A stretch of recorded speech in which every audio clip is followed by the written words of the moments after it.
Assalamualaikum warahmatullahi wabarakatuh. Perkenalkan, nama saya Cikal Putri Panuntun dari kelas MN20E. Di sini saya akan menjelaskan sedikit materi tentang perilaku biaya aktivitas.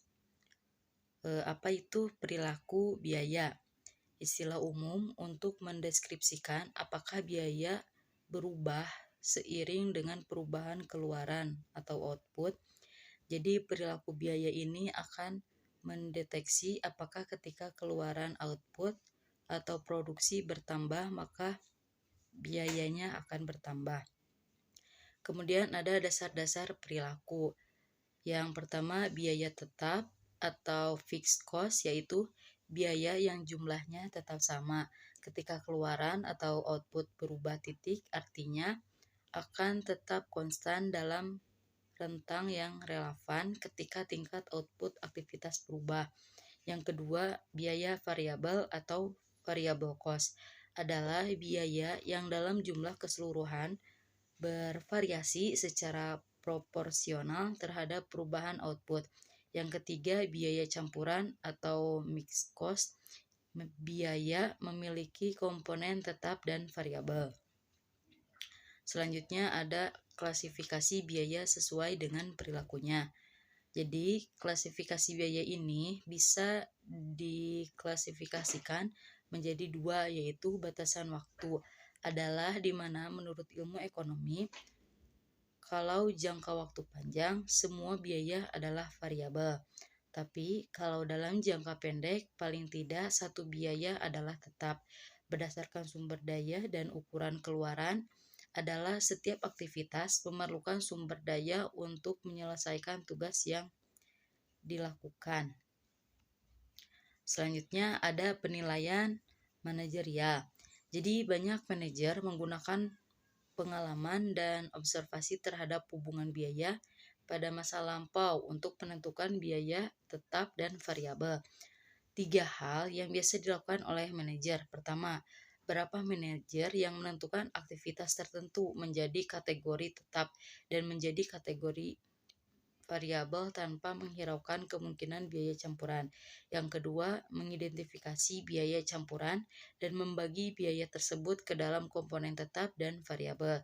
Yang ketiga, manajemen menggunakan pengalaman dan pertimbangan mereka untuk memperbaiki hasil estimasi statistik.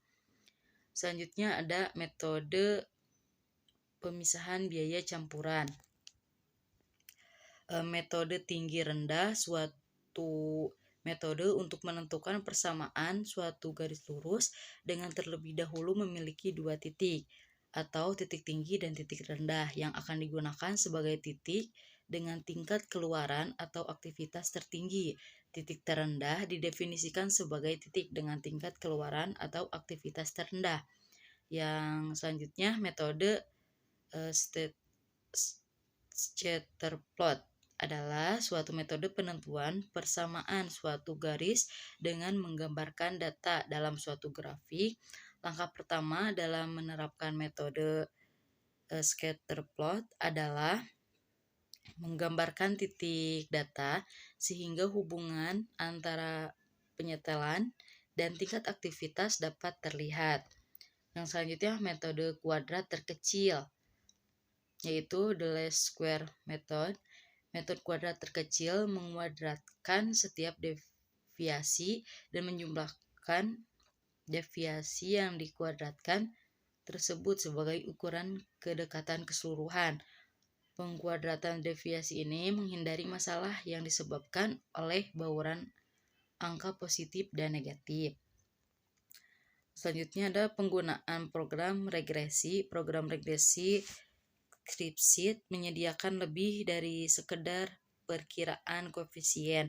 Jadi program ini menyediakan informasi yang dapat digunakan untuk melihat kemungkinan persamaan biaya yang dapat dipercaya, karena rumus biaya regresi adalah garis yang paling sesuai. Rumus ini seharusnya menghasilkan prediksi biaya yang lebih baik. Mungkin hanya itu yang dapat saya sampaikan. Mohon maaf jika banyak kesalahan dalam menyampaikan materi. Sekian dan terima kasih. Wassalamualaikum warahmatullahi wabarakatuh.